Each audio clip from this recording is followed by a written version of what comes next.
Hello there and welcome back to the channel. As per usual on this channel, I am doing something different. This is my kitchen journal. I like to keep one to record all my experiments in the kitchen. This video itself is going to be in two parts, really. I'm going to explain everything in a sort of detailed overview and then show the making of the book at the end. I'm doing it this way so that the video isn't overly long. So you'll get the gist and then you'll be able to see it in action. However, if you would like a more detailed video, just let me know in the comments below so I can upload the videos for the book that I am currently making. Now this is what's known as a sewn board book. And all that means is the text block and the cover are sewn at the same time together, whereas a case-bound book has the text block and the cover made separately, and then they're joined together at the end with the end papers. Now this are a few examples. One of the lovely things about it is it's a lay flat design thanks to the breakaway spine that you see here. It has a softish cover that can be made out of paper or fabric because it is drummed on, which simply means glued along the edges rather than the whole thing. Same with the fabric. So it gives a bit more of a springy feel to the book. Now they do not have to be made with printed images like I've done here. You can do them with just blank paper. I'll get more into the paper in a moment. When it comes to the equipment, you are going to need something to crease the paper with. It could be a bone folder, the back of the handle of a pair of scissors, a butter knife even. You are going to need something to cut with. I like to use this Olfa craft knife. Much better than a graphic blade. A graphic blade here is far too flexible. It's better for vinyl cutting, etc. You're going to want the nice, strong utility style blade. Pencil, something to poke holes with. It could be anything. It could be a needle, compass, whatever it is that you happen to have on hand. Thread, the thinner the paper you do use, thinner the thread. This is 0.45 millimeters. Something to cut with. I do not like these, but they came in a kit with something else, so I have them, I use them. Beeswax for your thread to make it go through your papers a lot easier. PVA glue. You do not want to use school glue, Elmer's glue, unless you plan on being absolutely careful about how much glue you're using. They have far too much water in it. Try to go for a PVA. Your needle does not have to be a curved needle. You can use a straight needle. I do not recommend a sewing needle. Try to go for an embroidery needle. It can have a blunt end. That's perfectly okay. I use calipers to measure out my spine pieces. Totally not necessary. So for the covers, I like to use 110-pound cardstock. As well, this is called mull. It's kind of like stiff gauze. Now in this video, you won't see me using this. You'll see me using Tyvek, which is really helpful in some areas. It's non-tearable. You can paint it, you can put markers on it. It takes glue pretty well. It's handy for reinforcing. And the reason why you see me using it instead of the mull is I couldn't find the mull, so I had to use what I had on hand. I'm not a totally big fan, as you will hear if I shut up. That's the Tyvek making that creaking noise. So, not a big fan, but you can substitute it with what the traditional method is, Japanese tissue paper. I can't get my hands on it, so I have used mull or just regular tissue paper. I also make use of one of these cutesy wootsy boxes you can get at HomeSense, Michael's. And I just use it to store my threads, needle, scissors, but I also use it as a perch because when you're stitching, it helps to be elevated, and it also helps to hang this over the edge. You will also require, for keeping your pages separate after they're glued, plastic bits like this, pieces of acetate. And for pressing, I like to use this dollar store bamboo cutting boards. I've put some packing tape on here just so that when I'm gluing, I can easily wipe it off. So with the cutting boards, you need to use some sort of clamping system or heavy books, bricks. I know a lot of people like to use bricks wrapped in wallpaper, wrapping paper, even fabric. I like to use clay bricks. Clay bricks that weren't actually meant to be clay bricks, but they had holes in the packaging and they became clay bricks. Now, the papers for your book itself. I have printed my own kit. This, for example, is sort of Valentine's Day kit. It's my own, but you can use any paper you want, really. You can go to the store, get yourself kids' scrapbook or one of the sketch paper pads. You can use lined paper, copy paper. You can even make one out of graph paper if you like to do sort of like bullet journaling kind of idea. Even colored paper, if you want to make a pink book, you can make a pink book. I've printed this kitchen journal on 8.5 by 14 paper, 20 pound, because I happen to like something nice and wide. Here is an example. I prefer this nice wide size, but you can make it whatever size you would like. When you use 8.5 by 11, you end up with a book that size. If you use, this is trimmed. If you don't trim, then you get a book about this size. This is just straight folded in half. This being a printed page, and since I don't like to print borderless, there is white edges that have to be trimmed off, leaving you with something this size. Now, when it comes to cutting your papers, if you want to make a custom size, or if you want to use printed images, you are going to have to do some trimming. You can easily trim by hand with just these two things. It's a long process, or you can invest in a paper cutter. I prefer this one. It is sturdy, it is well made, and it will last you for forever, really, unless you break it. You can also, coffee in the way, get yourself a scoreboard with a cutter. Or you can get a cutter with one that looks like this. It's just a, basically an X-Acto blade in there. And you can pick these up to replace. I don't like them. I find they dull really quick, and you always find out when your paper rips instead of cuts. That's when you find out you need to change the blade. So I don't really like it. These are rotary cutters, and this blade basically sharpens every time you use it. I like to use the heavy-duty paper trimmers to trim my book at the end. But I make more than one book, so it makes sense for me to have that. However, for yourself, if you're just going to be making this one book, that's it. That's all you need to cut.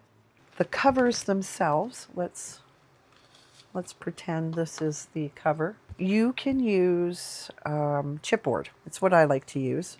Now you can use heavy cardboard packaging, the back of a sketch pad. Whatever it is that you have, if you find it too flimsy, then cut two pieces out, glue them together. This is 1mm board, and I find it absolutely perfect for making these books. Now we will be stitching this with what's called a French link stitch, and I will be demonstrating that in detail in another video. But just to give you an idea, it's 6 stitches. The end ones are chain stitches, and this in here is the link stitch. Now I'm going to quickly walk you through all the steps that you're going to need to take to do a text block. You are going to select your papers, printed or otherwise. You are going to decide how many signatures you're going to want in your book. I usually do 10 or 12. Then you're going to decide how many pages or papers, to be more precise, are going to make up your signature. Usually between 4 and 6. Then you're going to fold your signatures. You are going to put your holes in using your template. Then you're going to do your stitching. When you are done your stitching, that is when the glue will go down the spine, and you'll put on your tissue paper or your mull. Now, when it's a blank journal, you do not have to be concerned about how you're laying this out, but if it is printed, you want to make sure that you just basically keep your head and tail in the same direction the entire time you're working. Don't flip and flop them. You will get confused and you'll have upside down Z's. We don't want that. Now, this is my end paper. It's usually thicker than the papers that you are using for your signatures. And this is what's known as a waste paper. What I like to do is glue my end paper, just offset a little bit, to the waste paper, and then attach this with the rest of the signature. You're going to stitch through the waste paper, not your end paper, because you do not want to really be seeing stitches right here. I do not like gluing onto the first page. You can see where it's been glued to the first page. I personally don't like the look. Now, your spine material and your cover material can be two different things. I have used book cloth for both and then added in some novelty trim here. And then these two are pages that I have designed with book cloth for the spine. And the spine goes on first, and then you put the paper on. And again, as I said, it's just drummed on, which means it'll be glued on the turn-ins only. And the turn-ins are the folded in parts. And then your end paper is glued down the exact same way, just on the edges. And then you have a completed book. It is easy, quick, and satisfying. You know, three of those things kind of reminds me of... Never mind. Moving on.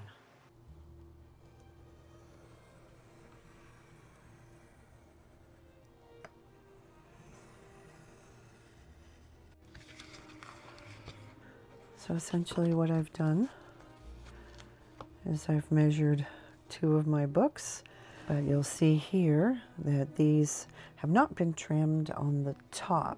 And the reason for that is when I fold my paper, I know I'll be using my paper trimmer at the end to cut the book. I want to get the best fold that I can get. In other words, everything lined up, including the fold landing on the paper right where I designed it to. Because not every page goes through the printer the same way every time. Sometimes there's a little bit of a skew happening, and that's going to make a difference to how each paper is cut. So I've left the head and tail and only concerned myself with cutting along the foredge, knowing that when I cut, I'm not going to have a white line here and too much taken off the printed image there. So I cut that one, and now I'm just going to use it as a template for this one.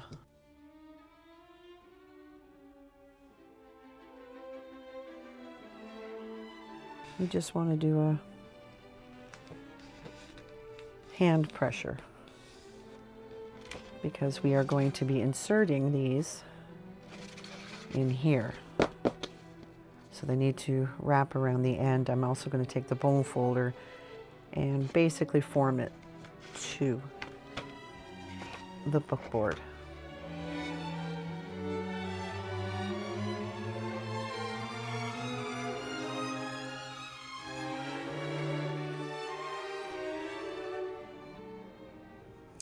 So I highly recommend to everyone to keep a kitchen journal.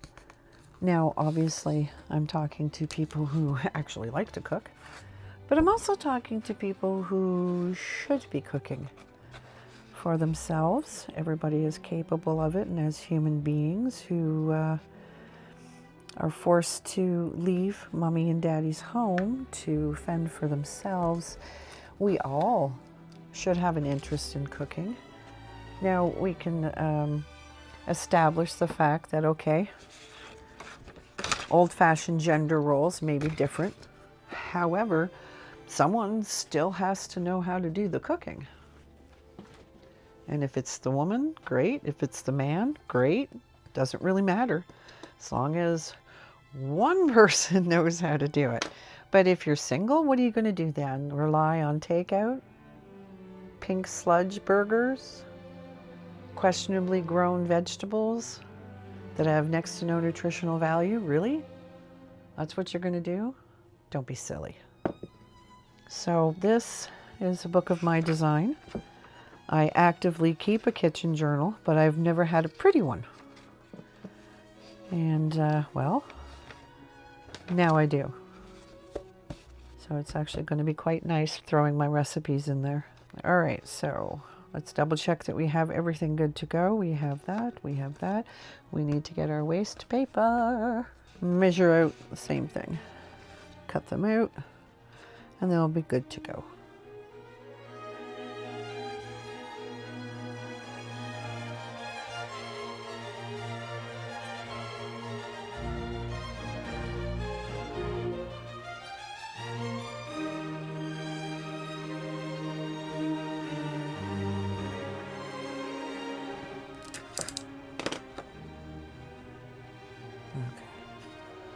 Now, since I have to be trimming this, I don't want to be measuring in from here for my stitches. I want to be measuring in from where I'll be trimming it to.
Because I compensated for the lightness of the paper by not really stitching too tightly, I think I'm going to want to make sure I get plenty of glue. So I am going to let this layer dry, and then I'm going to come back in probably with 2 more layers before I attach my piece of Tyvek.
And that, as they say, is that. Leave that to dry under some weight, and your book is complete.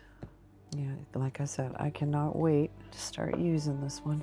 My designs and my little handsy pansies made it. It's a good feeling. And thanks for watching. I appreciate you.